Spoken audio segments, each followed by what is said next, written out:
Kantipur Conclave. Next, I'd like to invite on stage Mr. Sandip Ghose, who is a writer, a columnist, the executive president of sales, marketing and logistics at Birla Corporation. He was also the managing director and country manager of Unilever in Nepal from 1998 to 2002. So ladies and gentlemen, please to join me in welcoming Mr. Sandip Ghose.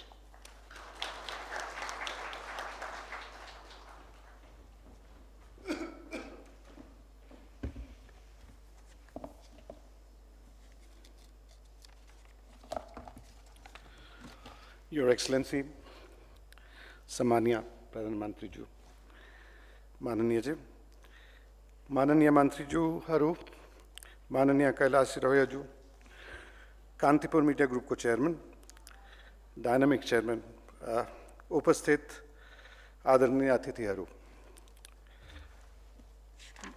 मलाई नेपाल छोडेपछि करिब 2 दशक भयो मेरो Nepali practice गर्न मौका नपाउँदा मेरो नेपाली राम्रो नरहेको यस कारण म अंग्रेजीमा बोल्नको अनुमति चाहन्छु. It is a matter of rare honor and privilege to be able to address this August conclave. I was very surprised when Sujeev invited me for this occasion, but it didn't take me more than a moment to say yes. And that is only because how much we love Nepal. And that does not apply only to me, it applies to everyone who has had the fortune of spending some time in this enchanting land. So, though I spent only about 4 years here, I think I made a lot of friends, and those friends made me part of their family. So I took this opportunity to say a thank you to everyone in Nepal who have given me so much personally and professionally. And I'm very happy, therefore, to come back and in some small way return by way of my thoughts and suggestions. But before I start, I'd like to make a few disclosures. First, I have no advice to offer and no prescriptions. I am not an economist, neither am I a consultant.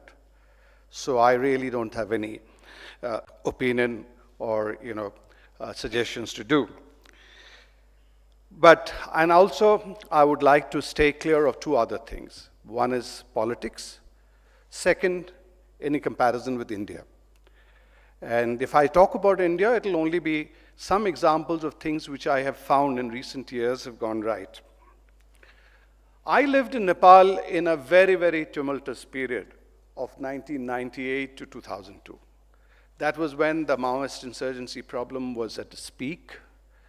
I have been fortunate or unfortunate to live through a crisis or tragedies like the palace tragedy which happened when I was very much here. I happened to meet the then British Ambassador, Ron Nash, who was visiting last week. We ran into each other, and Ron Nash reminded me that I was the first person to call him at 2 o'clock at night.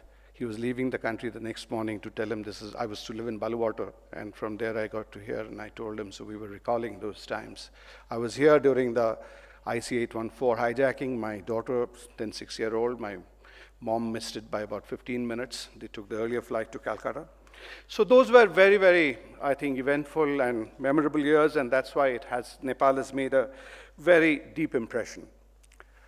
My work took me to deep corners, because essentially I'm a salesman by profession, to very, very deep corners of the country, which a lot of people, even Nepalese, I don't think have visited.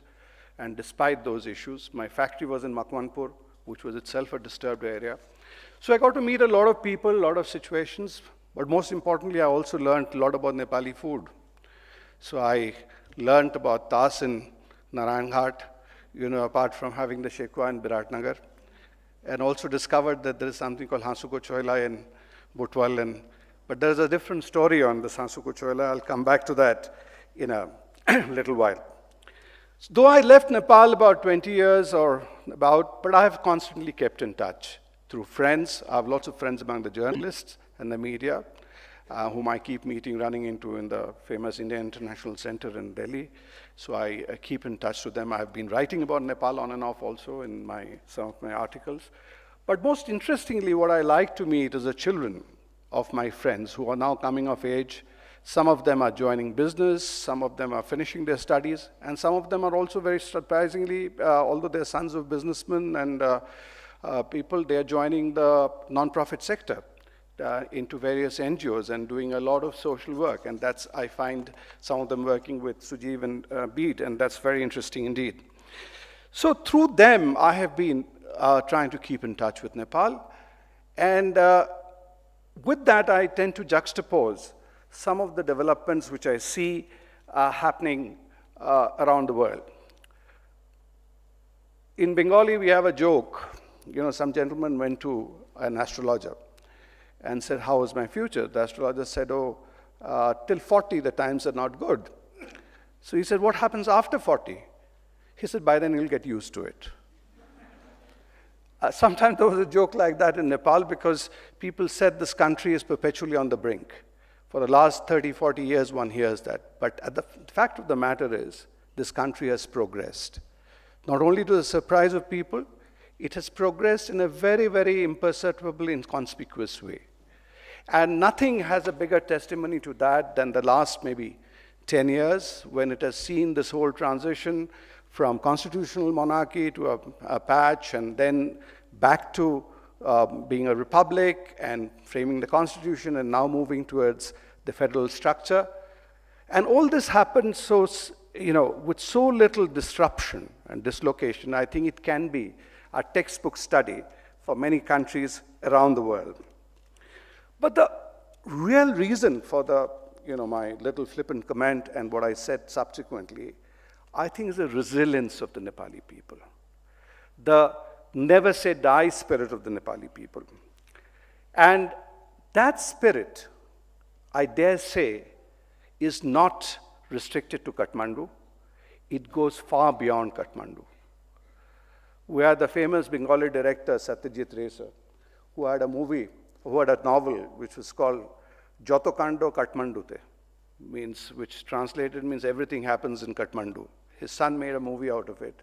But I think that's not true, or that's not true anymore. The real action is happening away from Kathmandu, and people who travel and whom I talk to, they tell me that. But that's also a phenomenon you'll find happening everywhere else. If we see in India today, the real action is not coming from the metro cities, not coming even for the bigger cities. It's coming for the second-tier, third-tier cities. The talent is coming out of there. Whether you call a sportsman, the earlier cricket stars were all sons of, rich families, etc. But today you find the cricket stars coming from small places like Ranchi and Dehradun and various places. So true in the glamour industry everywhere. And not only talent coming from there, but there is a reverse migration happening. People are going back today from the big cities to cities like Indore, Raipur, which were not on the horizon. They're not only coming back, people who are coming back from abroad after their education today, instead of settling down in a Bombay, Delhi, Bangalore, a lot of them are going and setting up in shop and their businesses in those areas. And that is what really is moving the needle in India, I feel. And talking to people, talking to some of my young friends, I get a sense that the same movement has started happening even in Nepal. But there are certain, I think, assumptions or paradigms need to get challenged. There are two very common statements that one hears about Nepal even when I was there. One hand, people say that it's a small country, that old cliche about being a yam stuck between two stones, between two large people. And that people contradict by saying, no, we are not that small. If you compare with us with Denmark or Switzerland or the population of Canada, we are actually pretty large. Both are actually true. Because what is not always realized is Nepal, the kind of diversity and complexity, ethnic, social, political, which Nepal, and geographic, economic, everything, which Nepal has.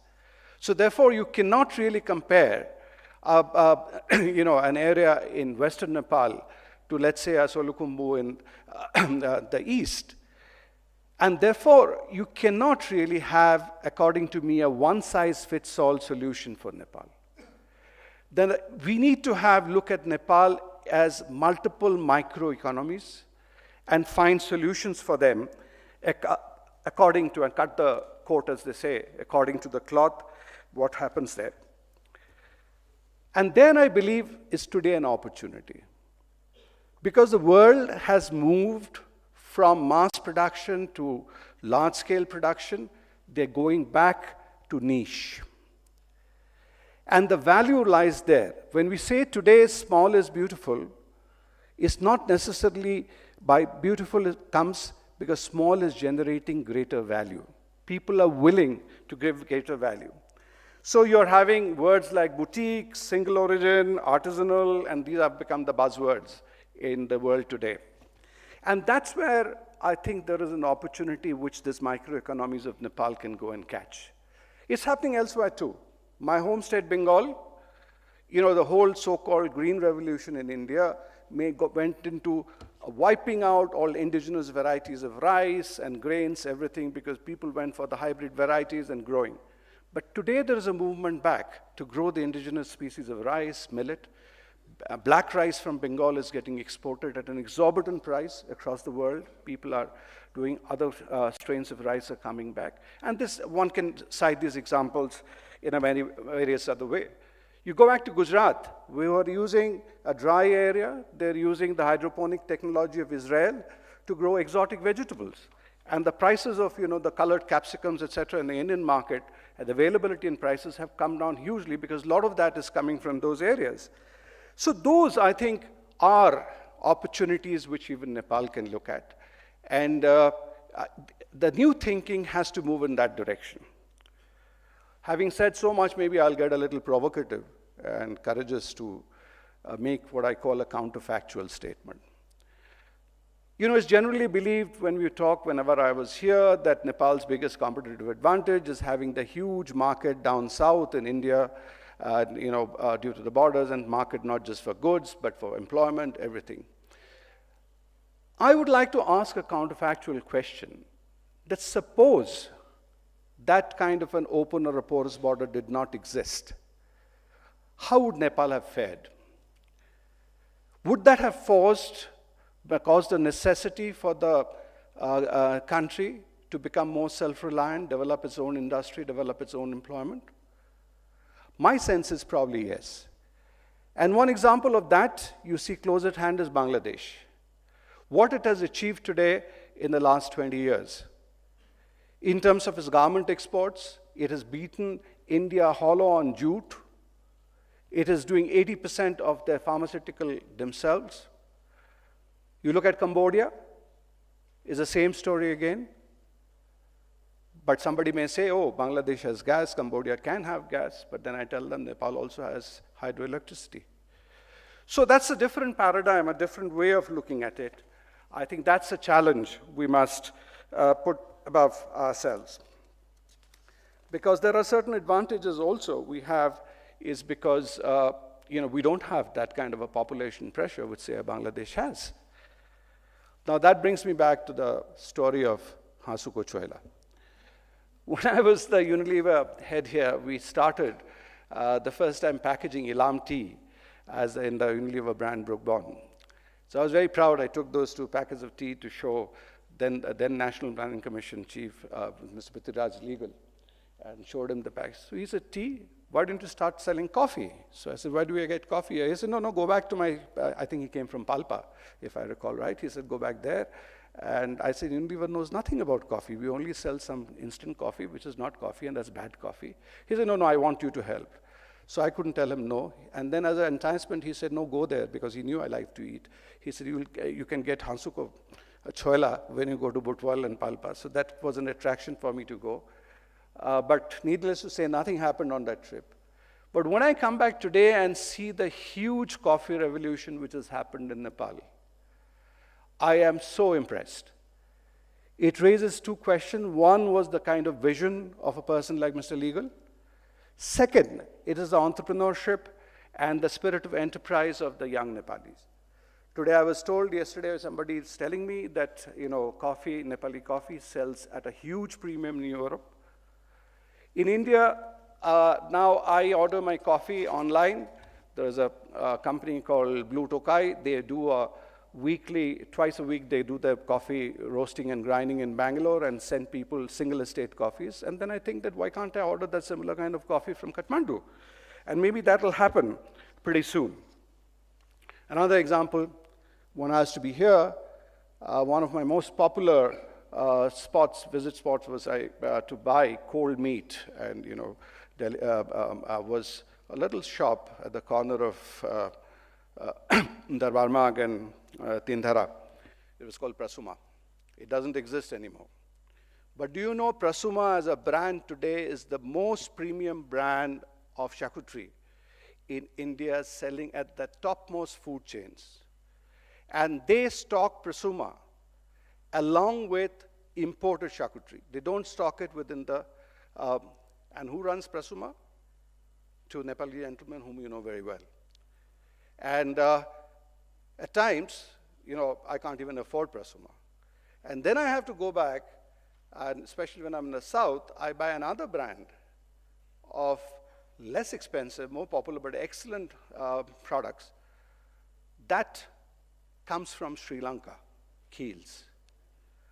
So when I talk of that, I say, why couldn't a Prasuma may have moved to India, but why can't there be similar kind of meat exports, meat product exports from Nepal into India? Because there are issues over there. So these I'm just citing as examples. Just to example, but that's how I think we need to challenge the existing paradigm. When I took over Nepal Lever, Nepal Lever was essentially set up here to take advantage of the Indo-Nepal Trade Treaty and the tax regime. So it used to be sourcing, when I took over in 1998, 80% of its goods it used to source to India. Only 20% was sold here.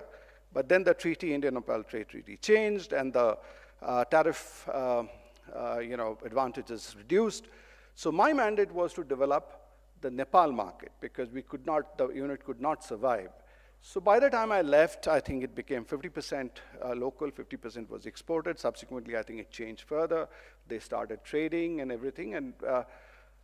But today, if you go back to India, you find the same Unilever imports a lot of its products straight off the shelf from Thailand and other countries, because that's how the supply chain has changed. So if you buy a Dove or a premium product over there, if you also buy a Quality Walls ice cream, it comes from Thailand, some of the premium brands, because the tariff structures have changed. So I asked myself, why can't Nepal be a base for manufacturing base for doing mass production of these kind of high value added products? And here lies, I think, the opportunity, especially with now, so many entry points opening up with China. We have two options. Either with those entry points opening up, you make Nepal the transit route for exports to India or other places, as traditionally it has been, or you use those entry points to your advantage, because it links you out, both for sourcing of raw material, because this whole concept of Nepal being a landlocked country, I think that myth has to end, because the landlocked thing is gone. Today I'm told every day there are 40 international flights coming in and out of Kathmandu airport. There are 400 landings which happen of India. Narendra Modi talks about today the Udan scheme, where he says his vision is to see people in Hawaii chappals going into Hawaii Jahaz. And in Nepal, that has been happening for ages. And so these are paradigms which we can change to look at our country. Nepal has been ahead of a lot of its neighbors in terms of internet connectivity. So connectivity was always there. You had air connectivity, internet connectivity. Now you're having road connectivity. The road development which is happening, that's going to change the face of the world. Leading economists say that, for economic development, build roads. If you want more economic development, build more roads. And you are building more roads. And I think that's going to really alter the face. And how we change that, whether we would continue to export vanaspati and copperware and things like that and be happy with that, or we get into doing value-added stuff which will change the face of the country. Finally, I come back to say that, the future doesn't belong to us. Future belongs to the next generation, who are the millennials and the post-millennials, and we can't even think what they think or think their way. I was telling Mr. Saroya yesterday that our brains were engineered in an analog way, and they think in a digital way.